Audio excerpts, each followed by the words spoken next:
ప్రార్థించమన్నావు నీ ప్రార్థన చూపించి, బోధించమన్నావు నీ బోధను చూపించి. ప్రార్థనయే మాకు బలం, నీ వాక్యమే ఆధారం. ప్రార్థనయే మాకు బలం, నీ వాక్యమే ఆధారం. నేర్చుకుందు నేసయ్య నీ పాదాల చెంత, నేర్చుకుందు నేసయ్య నీ పాదాల చెంత.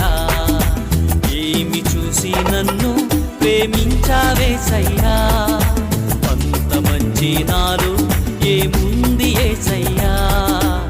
ఏమి చూసి నన్ను ప్రేమించావేసయ్యా,